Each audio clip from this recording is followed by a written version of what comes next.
Seated SI joint play. We're going to be standing contralateral to the side that we'll be assessing the joint play on. I'm going to use a digital contact because it's a firmer, more stronger contact. You can use your thumb as well.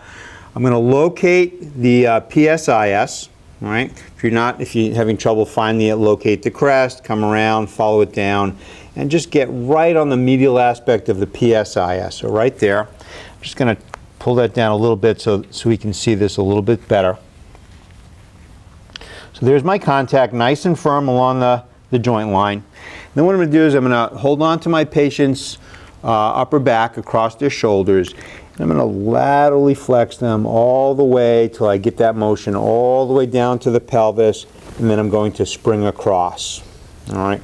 Alternatively, if I wanted to use my thumb for that, I can put my thumb right next to the joint. Notice again how I'm using my entire hand, just like I would if I was palpating the lumbars or thoracic spine as well. So this is seated SI joint play. Just feeling for that little jiggle when it's in the neutral position. The next movement that we will perform is prone SI flexion joint play.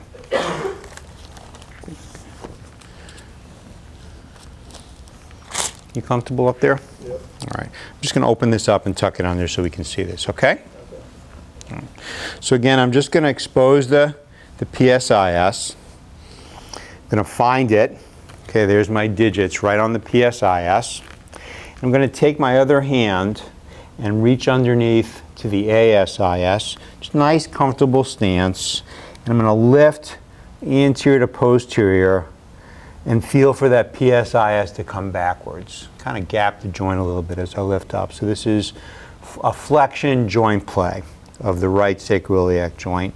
And as an alternative to this, I could place my hypothenar just on that adjacent portion of the sacrum, press down and lift up simultaneously to assess that joint play as well. Right there. Okay.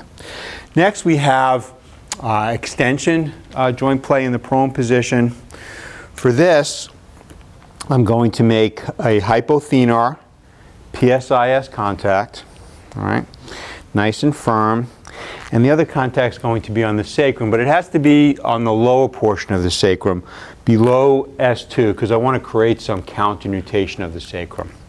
So I make a nice, firm hypothenar contact on the lower half of the sacrum. And what I'll do in this position is I'll lean into this to assess that extension joint play. I'm not going to push on the sacrum because it's not going to go anywhere. It's a very stiff area. But if I just lean in, I can get a sense of whether that ilium wants to glide forward a little bit as I offer some counter pressure to the movement of the ilium forward. So this is prone extension joint play of the right SI joint. We're going to check for flexion and extension of the sacroiliac joints using PSIS and sacral contacts and PIIS and sacral contacts. So standing motion assessment of the sacroiliac joints. So I'm going to contact the right PSIS with my thumb and the left adjacent sacrum with my other thumb. I'm going to instruct my patient to bring his knee up just past 90 degrees on the right side. And I'm looking for the right thumb to come backwards. That's going to be a flexion of the right upper SI joint. Now bring that down. With my thumb contacts in exactly the same place, I'm going to ask you to bring the left leg up, just past 90. I'm looking for my left thumb now to come backwards. That's going to be extension of the right upper SI joint. Now back down again. Now what I'll do is I'll take my thumbs and I'll lower them to the PIIS. You can't really palpate the PIIS, but you want to, you know where it is. You just kind of follow it down along the joint line. And then contact the adjacent sacrum opposite the PIIS. And start the process again. So raise the right leg up. The right thumb comes back. That's flexion of the right lower SI joint and down. And let's get that left leg up. And that's extension of the right lower SI joint. And what we'll do is we'll transfer this over to the opposite side. We'll come over to the left PSIS. All right. Nice firm contact on the adjacent sacrum with the other thumb. Raise up the left leg. We're looking for the left PSIS to come back. You can actually see that this isn't really coming back as well as it did on the other side. And that's come down. That's going to be flexion of the left upper SI joint. Bring the right leg up. and that's going to be extension of the left upper SI joint, and come back down again.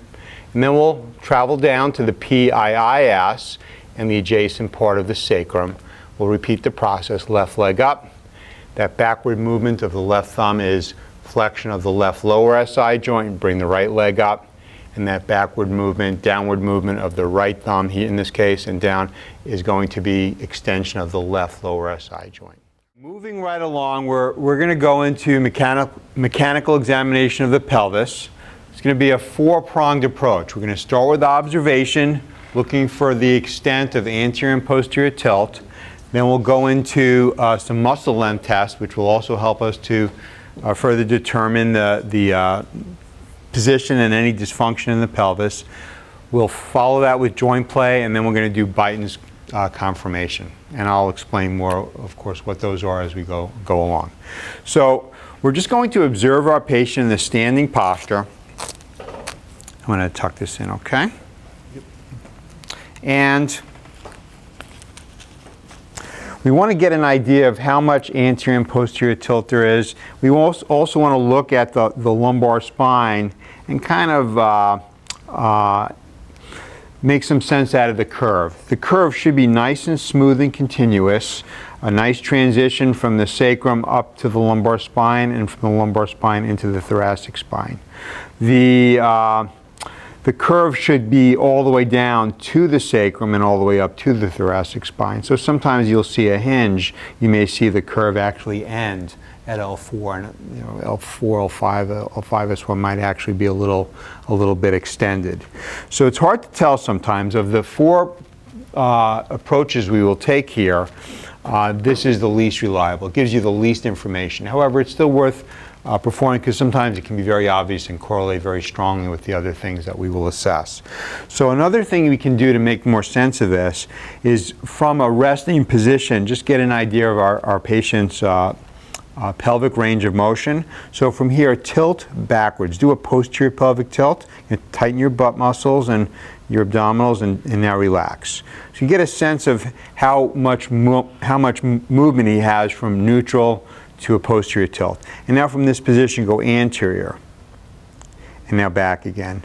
And now posterior and back. So what we're seeing, he's got a nice range. From the center he goes back nicely, from the center he goes forward nicely, which tells me he is somewhere in the middle. If he couldn't posterior tilt because he was already too far tilted, that would mean he probably is a little bit posterior, and vice versa. If he was very anteriorly tilted, he wouldn't be able to go much further forward, and we'd know that he's got a bit of an anterior tilt. Okay. So once we've made this determination, we're next going to lie our patient supine. So I'm going to have you lie supine on the table. And we're going to do some muscle length tests. And you just relax there, okay? Let the legs straighten out.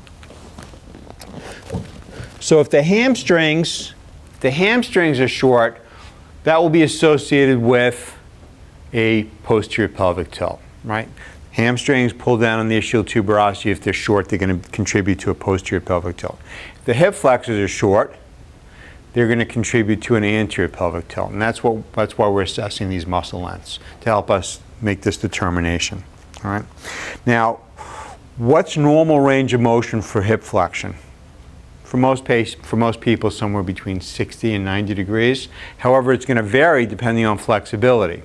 So we have to determine how flexible our patient is to make sense of how much hip flexion they have when we check their hamstrings. We're going to use Beighton's criteria for that. That'll help us to determine whether somebody's hyperflexible or not. Because if somebody's hyperflexible, they might be able to get their hip up to 90 degrees at the expense of hamstring stretching and lengthening, but that might actually represent a restriction for them, because they might normally go up to 110 degrees, right? So here's Beighton's criteria. We're going to have our patient take their thumb and pull your thumb back. So you're going to go like this and see how far it can get to your forearm. Okay, so that would be 1, right? And Aaron scores 0 here because he can't do that. If he can reach all the way back to his forearm, that would be 1. Now do the other side. Kind of bring it back like that. All right? Yeah, like that. All right? Let's redo it on this side. I think you did the same thing there, yeah. Okay, so he still can't reach, so that's no points yet, right? 0, 0. So that's 2. The criteria is going to be a score of 4 out of 9.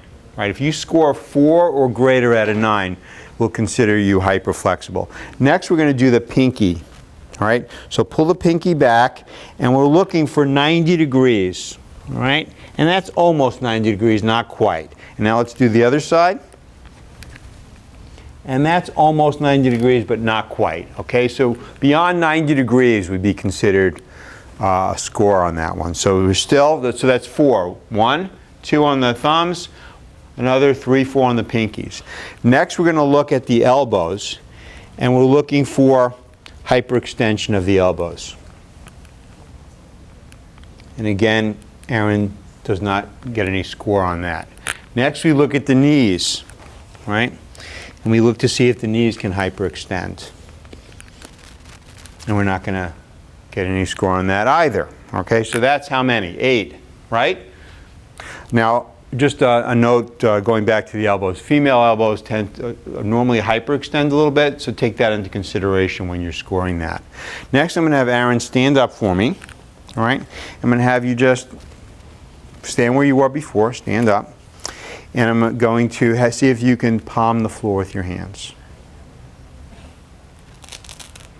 All right, you almost can. All right, so come back up again. We'll give you a score of 1 on that. All right, so let me have you lie back down again. All right. So since he's really not hyperflexible, but he can palm the floor, or almost palm the floor, that might represent some hypermobility in the lumbopelvic complex, possibly too much ability of the lumbar spine to actually flex too much. All right. Okay, now back to our muscle length test. We're going to flex the hip, all right, and we're going to determine when the leg gets very heavy. A better way to do that is to actually palpate the anterior sacroiliac spine, and then as the leg comes up, right, we're going to feel when the ASIS starts to come back. For Aaron, it's right about there. So that's his hamstring muscle length. And that's probably around 65, maybe 70 degrees, somewhere in that ballpark, right there. Now, could I make him go further? I can, right? But that's at the expense of the pelvis tipping back and the lumbar spine flexing. And we can see that he was able to do that. So that makes more sense that he's doing that at the expense of the lumbopelvic hip complex. Okay. Now we want to follow this up with an embedded Thomas's test to tell us how much hip flexor involvement there is. So what we're going to do is place our hand underneath the lumbar spine, all right, near the lumbosacral junction. Bring the opposite knee up and let this come up. Flex the hip until you feel the lumbar spine start to flatten. Don't bring it up all the way, just until the lumbar spine starts to flatten. So right about there, and hold that with your hands. Just hold it with both hands. Don't pull it up further, hold it right there. What we're looking for is flexion of the knee, flexion of the hip, right? Indicating that the iliopsoas is pulling on that side. And if this comes up, we're going to end up seeing that when we repalpate the muscle length for the hamstrings, that we're going to get more distance out of it. It'll seem longer, right? And in this case, it doesn't change at all. It's about the same, right? So I think what we're looking at here with Aaron is some hamstring shortness, right? Now next, we're going to go into our joint play. And as we proceed with our joint play, keep in mind that hamstring shortness is going to be associated with lower SI joint restrictions, and iliopsoas shortness is going to be associated with upper SI joint restrictions. Okay? And also, when we're considering the amount of anterior and posterior pelvic tilt, part of this joint play is going to be checking for lumbosacral flexion and for lumbosacral extension. In other words, counter nutation and nutation. So keep that in mind. Somebody who's very, very anteriorly tilted, they're already in a state of extension. They might not flex well. Somebody who's posteriorly tilted, they're in a state of flexion, and they might not extend well. All right, so we'll keep that in mind as we're continuing with this palpation. So for this palpation, what we're going to do is place the hip at 45 degrees, the knee at 90 degrees. Place the heel of your hand on the ASIS and just spring nice and gently into the sacroiliac, upper SI joint right there. Upper SI flexion. All right. Then we'll take this and we'll bring it up to 90 degrees. The hand hasn't moved, it's in exactly the same spot, and I will assess that again. All right? Don't press in too hard, otherwise you're going to blast right through what you're trying to feel, and it'll become a meaningless assessment. Just kind of get an idea, and we'll compare it to the other side. So we're comparing upper and lower, and we're comparing right and left as well. Right, so we do the same palpation on the other side. Next, we'll have Aaron turn over on his stomach.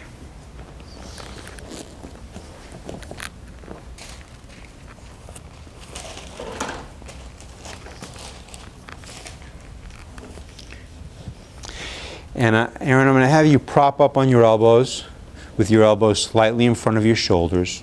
All right, and I'm going to open this up. So next we're going to palpate for extension in the lumbosacral area. We did this palpation when we were doing the thoracic spine, and we actually brought this all the way down into the lumbopelvic area.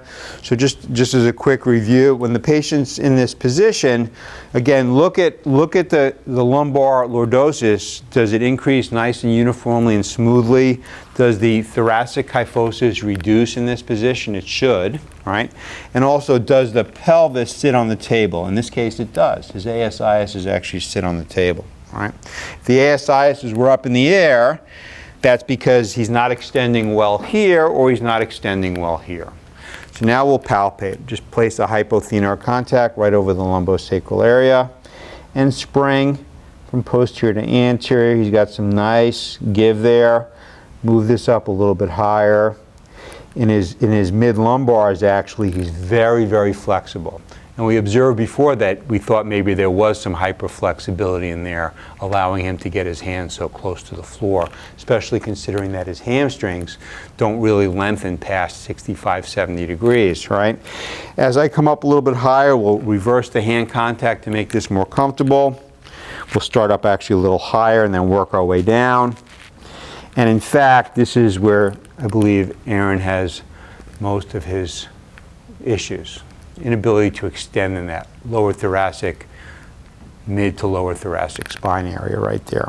All right. From here, we'll have Aaron lie back down again, face down in the center. All right.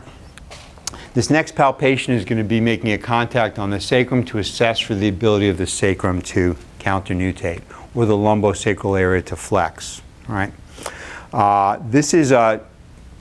This palpation doesn't give you great information because it's usually a very stiff feel to it. But one thing that you will get out of this is that when a patient is too extended in their lumbosacral area and you do this palpation, it usually feels really good. All right. So you can, especially if a patient is symptomatic, and say, what effect does this have on your complaint? So what we're going to do is make a broad contact on the sacrum. Just make sure you're below S2 so that you're going to get that counternutation. Reinforce it, and then use your body weight to lean in, all right, and get a sense of how much give there is as you palpate that, all right. And that's the last part of the motion assessment for the pelvis. We're going to finish this up with Peterloo's conformation, which is going to tell us which side is stiffer. Going to tell us which side of the pelvis is stiffer. So the work of Leeming tells us that in patients with symptomatic pelvic pain, there's asymmetry in the amount of stiffness from right compared to left. So a rationale might be that on the hypomobile side, the patient's stiff, and on the hypermobile side, they're developing symptoms. All right? So we're not so much looking for PI or AS or flexion or extension in terms of the restriction. We're looking for which side is stiffer, and then we can use our other assessments to help us determine does the stiff side in fact need flexion? Does the stiff side in fact need flexion or extension? All right? So let me have you sit up for me and face me. So P to lose, it's a very useful test. And the rationale here is that when a patient flexes forward, so bend the head forward, let the thoracic spine bend forward, and let the lumbar spine bend forward. When the spine flexes like that, of course, first the cervical spine moves, then the thoracic spine moves, then the lumbar spine moves, and then the pelvis starts to move, right? Sacroiliac joints start to move. So in a normal SI joint, you're going to get this shearing taking place, right? So the PSIS is going to move, the pelvis is going to move backwards relative to the sacrum. As the lumbar spine flexes, takes the sacrum with it, and eventually you'll get some of this. In the stiffer side, you won't get as much of that separation, so the stiffer side is going to appear to go higher, right? The PSIS will travel further as the normal side separates a little bit. So what we'll do is make a very, very, very firm contact on the PSISs, pulling down significantly, right? You can feel me almost pushing Aaron forward. And make sure they're exactly in the same spot. And then I'll have Aaron bend. They'll start with the cervical spine, bend all the way forward, keep going, keep going, keep going, keep going. And I'm looking to see if one thumb rises higher than the other. And you can see in Aaron's case it doesn't. So we'd say he's symmetrically stiff, which is good. That's exactly what you want. All right? And come back again. All right?